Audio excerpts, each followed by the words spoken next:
Ah, you're here. Have some fruit juice. I got it specially for you two. How did you know? That's Paimon's favorite! You look like you've still got questions. Ask away. Because they had their own lives to live.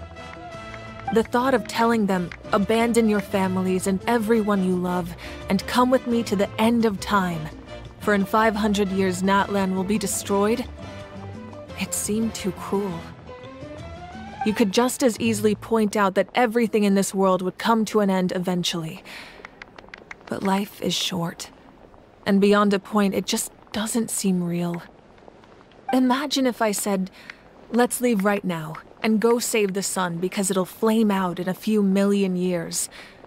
It would sound quite ridiculous. I couldn't make them shoulder that burden with me.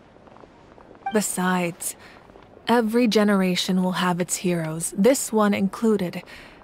The plan could still work without them. Or, of course, without me.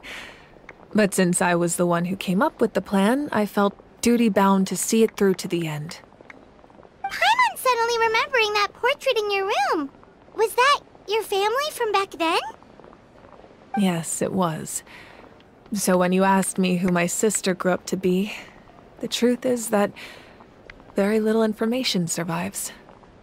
From what I've been able to piece together, I can conclude with a reasonable degree of confidence that she ended up as an architect and artist. She played an instrumental role in rebuilding the scions of the Canopy tribe, designing and building many houses. But of course, none of her buildings are around anymore. Still, it was an impressive achievement, and I'm very proud of her. You feel loss keenly. It seems to stir up feelings of regret in you. But this is something I have long since come to terms with. This is a war, and there can be no war without loss. I am already far more fortunate than those who lost their lives to the Abyss. The people of Natlan look to me as their Archon, and the weight of their expectations is mine to bear. I must see our fate through to the very end, no matter what I may find there.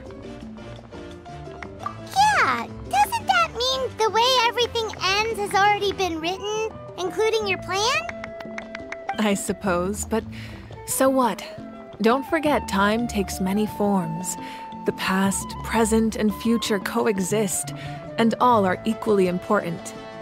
Even if the future ends in destruction, there's still no reason to give up on the here and now. And it's precisely because we humans cannot know our fate that we will never give up on our struggle. This is a pivotal moment. We are still 2 heroes short. Well, 3 to be precise.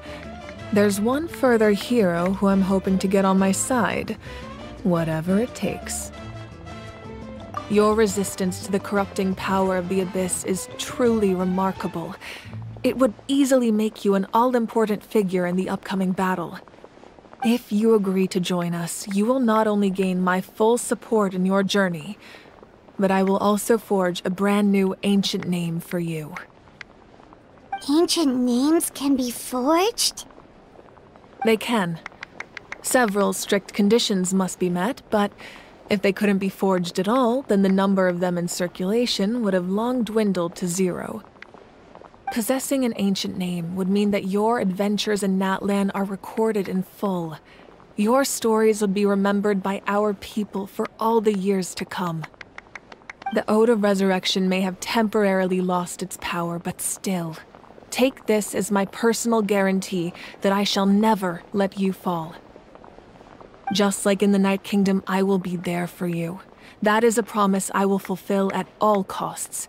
This nation always honors its heroes. Yeah, we can't just ignore the situation here. Wonderful. Then I'll reach out to Shilonen right away. She's the one who will forge the name.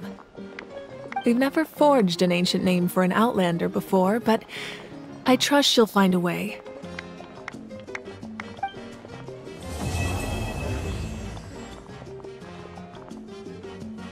My lord, we've received word that the Pyro Archon has lost much of her power. Although your injury complicates things, this is most certainly the opportune time to seize the Gnosis. Victory and defeat are rules, not outcomes. I have never taken advantage of an opponent in a time of weakness, and I don't intend to start now. As for you, I must confess, I did not expect that little trick of yours to save the day. No matter how dense the fog, as long as the sun remains, we cannot turn day into night. She could have dispelled it. She simply chose not to. You don't have much time, and you're injured on top of that. What do you plan to do next? I'm beginning to see just how useful you may turn out to be. You heard something from here, didn't you?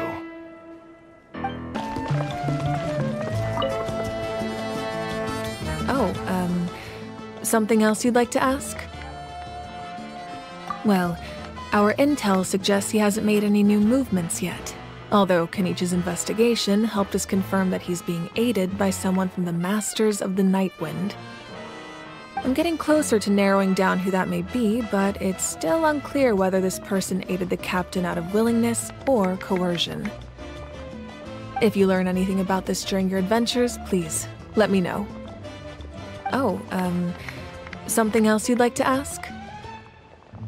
The Abyss is the most formidable enemy in all of Teyvat. In the beginning, it took failure and tragedy to even begin to learn how to fight back.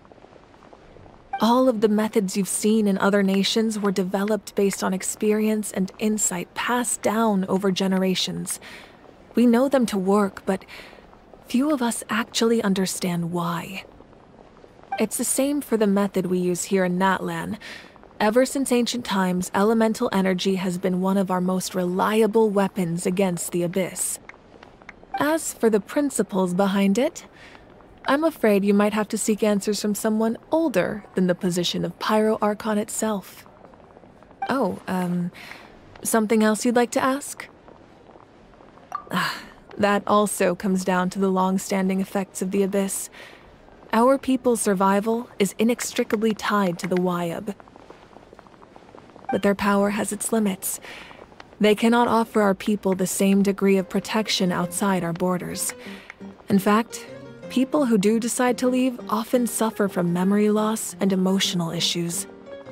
Everyone in Natlan understands this. That's why our people never leave without a good cause.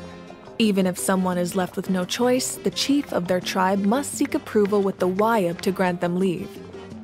And the Wyab have always been very strict about granting that approval, since extending protection beyond our borders means consuming power reserved for our fight against the Abyss. Still, there's no need to worry. The Wyab extend their protection to all within Natlan, including visitors from afar. Oh, something else you'd like to ask?